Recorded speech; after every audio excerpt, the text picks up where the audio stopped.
नमस्कार दोस्तों, आप सभी का स्वागत है F24 क्लासेस पर। देखिए, मेरा नाम है विमल और आज की इस क्लास में मैं लेकर के आ गया हूं 2026 का सामाजिक विज्ञान का वायरल पेपर। जैसे कि आप लोग यहां पर देख सकते हैं कि आप लोगों का जो पेपर है 20 फरवरी को आप लोगों का पेपर लगा है। और कौन सा पेपर है ये तो आप लोगों को पता है। आप लोगों का जो पेपर होने वाला है सामाजिक विज्ञान का पेपर है। कहने का मतलब है कि जितनी भी बच्चों का 2026 में 20 फरवरी को सामाजिक विज्ञान का पेपर है, तो उन सभी के सभी विद्यार्थियों के लिए हम एक ऐसा वायरल पेपर लेकर के आए हैं जिस पेपर को तैयार करके आप लोग आसानी से अपने सामाजिक विज्ञान में 70 नंबर पक्के कर सकते हो। देखिए, इस वायरल पेपर को तैयार आप लोग जरूर करिए कि जिसका कोड रहने वाला है, यहाँ पर कोड है 801 केवी। तो कोड को जरूर से जरूर मिला लेना, पेपर देने जाना कोड को भी मिला लेना। और यहाँ पर सबसे पहले अपना अनुक्रमांक लिखना है, यहाँ पर अपना नाम लिखना है। तो पूरा का पूरा पेपर तैयार करके चले जाओ। मेरी गारंटी है कि यहाँ से आप लोगों का एक भी प्रश्न बाहर नहीं जाने वाला है। सारे के सारे प्रश्न आपको इस पेपर से मिल जाएंगे। फिर देखो, अगर हम और आगे बात करें तो पूर्णांक हमारा 70 में 70 नंबर का पूर्णांक है। समय हमारा 3 घंटे 15 मिनट का है। ये हमारा 2026 का पेपर है। पूरा का पूरा पेपर तैयार करके जाओ। अब आगे देखो, बात करते हैं, यहाँ पर दिया है नोट। तो नोट को भी पढ़ लेते हैं। नोट को जरूर पढ़ेंगे, नोट को जरूर पढ़ेंगे। अगर नोट को नहीं पढ़ोगे तो फिर दिक्कत हो जाएगी। यहाँ पर देखो, कह रहा है कि प्रारंभ के 15 मिनट परीक्षार्थियों को प्रश्न पत्र पढ़ने के लिए निर्धारित हैं। तो शुरुआती के 15 मिनट आप लोगों को पेपर को पढ़ना है। तो अब आगे देखो कि यह प्रश्न पत्र 2 खंडों में विभाजित होने वाला है। फिर आगे देख लेते हैं कि प्रश्न पत्र के खंड आ में 20 नंबर का आप लोगों का बहुविकल्पी प्रश्न भी पूछा जाएगा। तो ये आप लोगों का पूरा पेपर है, मैंने आप लोगों को पेपर दे दिया है और यहाँ से आप लोगों का नंबर भी पक्का हो जाएगा। जितने नंबर आप लोगों के होते हैं, 70 नंबर का आप लोगों का पेपर होता है, तो 70 नंबर आपके पक्के हो जाएंगे। अब आगे देखो, निर्देश नंबर 4 को पढ़ेंगे कि प्रश्न पत्र में पास होने के लिए 23 नंबर लाना भी आप लोगों को आवश्यक है। और जितने भी सभी प्रश्नों के अंक उसके सम्मुख अंकित मैंने कर दिए हैं। चलिए अब स्टार्ट करते हैं इस पेपर को। मैं पूरे के पूरे प्रश्नों को मैं सॉल्व करवा देता हूं, ताकि जब आप लोग 20 फरवरी को अपना पेपर देने जाएं तो यहां से आप लोगों का देखो 100% मेरे जो यही पेपर आने वाला है। और कोड है हमारा 801 केबी। तो कोड को भी मिला लेना। ये हमने कोड भी लिख दिया यहाँ पर। तो पूरा कोड सहित मैं आप लोगों को पेपर दे रहा हूँ, तो आप लोग पूरा पेपर ले लीजिए। चलिए अब देखिए, आगे बात करते हैं। यहाँ पर हमारा खंड आ और बहुविकल्पी प्रश्न स्टार्ट करते हैं। पूरा पेपर मैं सॉल्यूशन के साथ लाया हूँ ताकि किसी भी बच्चे को कोई भी दिक्कत ना हो।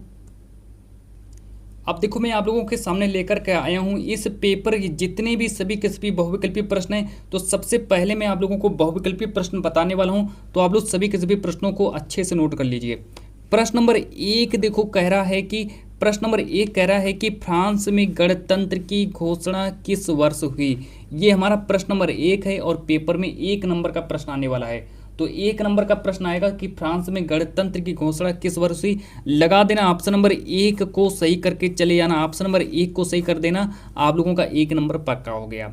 ऐसे ऐसे धीरे धीरे जब आप लोग पूरा का पूरा वीडियो देख लोगे, पूरी की पूरी क्लास जब आप लोग देख लोगे, आप लोगों के 70 में 70 नंबर भी आप लोगों के पक्के हो जाएंगे। चलो प्रश्न नंबर 2 को देखो। प्रश्न नंबर 2 देखो, यहाँ पर देखो क्या कह रहा है कि भारत छोड़ो आंदोलन किसने प्रारंभ किया। भारत छोड़ो आंदोलन किसने प्रारंभ किया था। तो ये भी हमारा 1 नंबर का आने वाला है। तो ये प्रश्न जो है मेरा 1 नंबर का आएगा।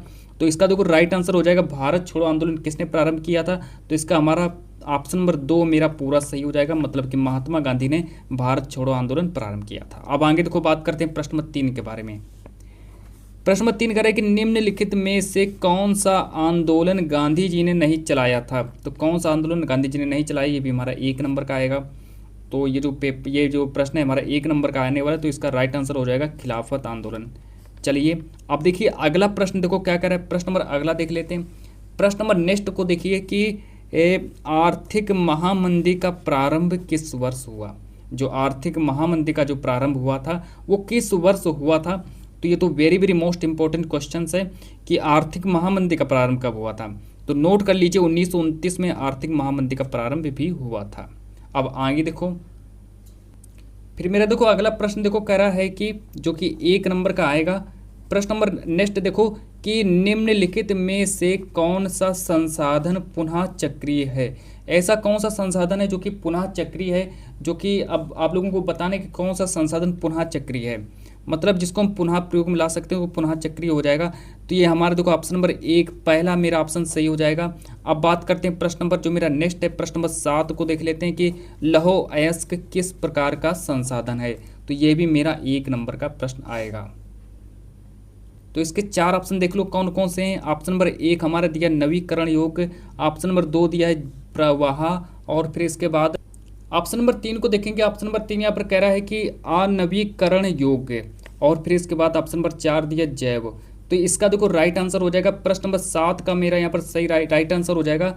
ऑप्शन नंबर 3 को सही करके चले जाना, मतलब कि हमारा अनवीकरण योग्य सही हो जाएगा। अब देखो आगे बात करते हैं प्रश्न नंबर नेक्स्ट देखो कि प्रश्न नंबर 8 यहाँ पर कह रहा है कि निम्नलिखित में से एक मिट्टी का प्रकार नहीं है। एक मिट्टी का प्रकार नहीं है, जो कि पेपर में 1 नंबर का प्रश्न आएगा। तो मिट्टी का प्रकार कौन सा नहीं है, तो मेरे प्यारे बच्चों आप लोग सही कर देना, सीमेंट को सही कर देना, ये हमारा पूरा राइट आंसर हो जाएगा। अब देखो बात करते हैं प्रश्न नंबर जो मेरा 9 है। प्रश्न नंबर 9 को देखेंगे कि निम्नलिखित में से किस राज्य में लाल मिट्टियाँ पाई जाती हैं। तो किस राज्य में लाल मिट्टियाँ पाई जाती हैं, तो ये भी हमारा 1 नंबर का प्रश्न आएगा।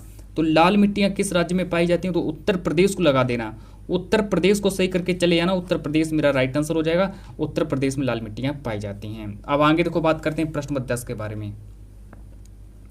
फिर देखो मेरा अगला प्रश्न है प्रश्न नंबर 10 को देखेंगे कि निम्नलिखित में से कौन सा लौह खनिज है। अब लौह खनिज कौन सा है, तो ये भी हमारा 1 नंबर का प्रश्न आएगा। तो लौह खनिज कौन सा हो जाएगा, तो इसका देखो राइट आंसर हो जाएगा मैंगनीज। तो मैंगनीज को सही करना, मैंगनीज को ही सही करना, और कोई ऑप्शन मत सही करना, मैंगनीज को ही सही करके चले जाना। अब देखो प्रश्न नंबर 11 को देखेंगे कि संसदीय प्रजातंत्र की स्थापना किस देश में सर्वप्रथम हुई। काफ़ी ज़्यादा इंपॉर्टेंट पेपर है और पेपर 100% आप लोगों का पूछा जाएगा। और यहाँ पर देखो प्रश्न नंबर 11 कह रहा है कि संसदीय प्रजातंत्र की स्थापना किस देश में सर्वप्रथम हुई। ये भी है मेरा 1 नंबर का प्रश्न आएगा। तो इसका राइट आंसर देखो हो जाएगा इंग्लैंड। तो इंग्लैंड मेरा राइट आंसर हो जाएगा। अब देखो आगे बात करते हैं प्रश्न नंबर 12 के बारे में।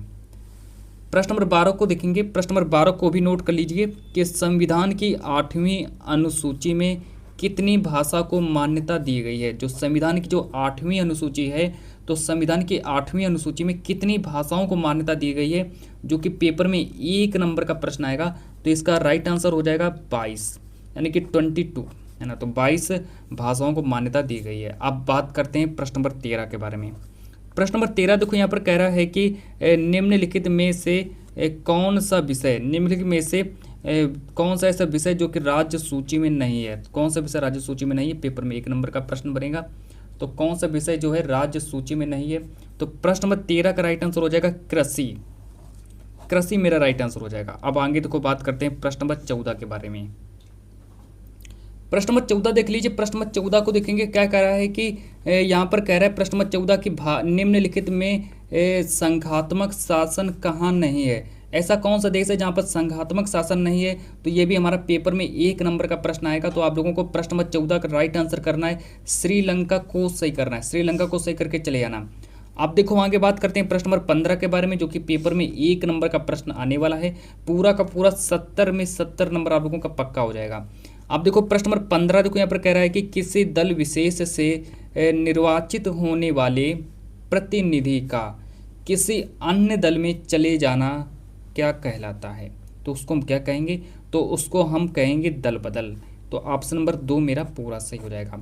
अब आगे देखो बात करते हैं प्रश्न नंबर 16 के बारे में। प्रश्न नंबर 16 को देखेंगे कि प्रश्न नंबर 16 को देखो क्या कह रहा है। प्रश्न नंबर 16 कि उपभोक्ता को न्याय पाने के लिए कहाँ जाना चाहिए। जो उपभोक्ता जो होता है, उपभोक्ता को अगर न्याय पाना है तो उसको कहाँ जाना चाहिए, ये भी हमारा पेपर में 1 नंबर का आएगा। तो प्रश्न नंबर 16 का राइट आंसर हो जाएगा यहाँ पर ऑप्शन नंबर 3 मेरा सही हो जाएगा, उपयुक्त उपभोक्ता केंद्र जाना चाहिए। अब आगे देखो प्रश्न नंबर 17। प्रश्न नंबर 17 देखो कह रहा है कि निम्नलिखित में किसका संबंध लोकतंत्र से नहीं है। किसका संबंध लोकतंत्र से नहीं है, तो 1 नंबर का प्रश्न आएगा। प्रश्न नंबर 17 का देखो राइट आंसर हो जाएगा बहुसंख्यकों का शासन, यानी कि ऑप्शन नंबर 3 हमारा सही हो जाएगा। अब आगे देखो बात करते हैं प्रश्न नंबर 18 के बारे में। प्रश्न नंबर 18 को देखेंगे कि निम्नलिखित में से भारत प्रमुख रूप से किसका आयात करता है। भारत जो है वो किसका आयात करता है, तो 1 नंबर का आएगा। तो प्रश्न नंबर 18 का राइट आंसर हो जाएगा ऑप्शन नंबर 4 हमारा सही हो जाएगा, कच्चा पेट्रोलियम का आयात करता है। तो ऑप्शन नंबर 4 को सही करेंगे। अब देखो प्रश्न नंबर 19 को देखेंगे कि निम्न में से किसको कृषि एवं सहायक क्षेत्रक भी कहते हैं। किसको कृषि एवं सहायक क्षेत्रक भी कहते हैं, प्रश्न नंबर 19 है मेरा। तो प्रश्न नंबर 19 का देखो राइट आंसर हो जाएगा प्राथमिक क्षेत्रक, यानी कि ऑप्शन नंबर 1 हमारा सही हो जाएगा। अब आगे देखो बात करते हैं प्रश्न नंबर 20 के बारे में। प्रश्न नंबर 20 को देखेंगे कि बहुराष्ट्रीय कंपनियों द्वारा किए गए निवेश को क्या कहते हैं। तो क्या कहते हैं, 1 नंबर का प्रश्न आएगा। तो एक एक करके आप लोग सारे के सारे प्रश्नों को नोट कर लीजिएगा। तो इसमें देखो ऑप्शन नंबर 1 कह रहा है कि व्यय कहते हैं, ऑप्शन नंबर 2 दिया है वितरण, ऑप्शन नंबर 3 दिया विदेशी निवेश, ऑप्शन नंबर 4 दिया उत्पादन। तो ये देखिए हमारे 4 ऑप्शन हो जाएंगे, लेकिन इसमें से हमारा राइट आंसर तीसरा सही हो जाएगा, विदेशी निवेश हमारा सही हो जाएगा। तो ये देखिए मैंने आप लोगों को आज की इस क्लास में मैंने आप लोगों को 20 वेरी वेरी इंपॉर्टेंट क्वेश्चंस बता दिए हैं। अब इसके बाद अब देखो आगे देखो हम बात करेंगे कि इस पेपर में जो आगे जो प्रश्न दिए गए हैं वो हमारे दिए गए हैं यहाँ पर लघु उत्तरी प्रश्न है। ये जो पेपर है आप लोगों का, इस पेपर में लघु उत्तरी प्रश्न भी दिए गए हैं, तो लघु उत्तरी प्रश्नों को भी देख लीजिएगा कौन कौन से लघु उत्तरी प्रश्न दिए गए हैं इस पेपर में। तो मैं वो सारे के सारे प्रश्न मैं आप लोगों के सामने लेकर के आ गया हूँ। पूरे के पूरे प्रश्नों को तैयार कर लीजिए और याद करके चले जाइए।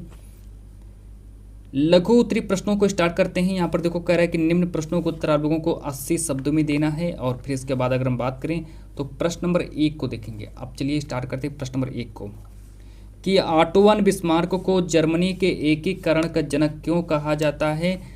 2 उदाहरण दीजिए। सबसे पहले क्या करना है कि ऑटो बिस्मार्क को जर्मनी के एकीकरण का जनक क्यों कहा जाता है, और हमें उसके 2 कारण भी बताने हैं। और 4 नंबर का प्रश्न आएगा ये वाला, एक अथवा करके भी दिया गया है। अथवा में देख लो कि कार्न लॉ के निरस्त होने के बाद ब्रिटेन की खाद्य समस्या का हल किस प्रकार हुआ, स्पष्ट करें। तो स्पष्ट करना है। तो ये देखिए एक प्रश्न ये है और एक प्रश्न ये है, 2 प्रश्न हैं, 2 में से आप लोगों को एक प्रश्न का उत्तर लिखना पड़ेगा, दोनों के दोनों प्रश्नों का उत्तर नहीं लिखना पड़ेगा। अब आगे देखो बात करते हैं प्रश्न नंबर 2 के बारे में।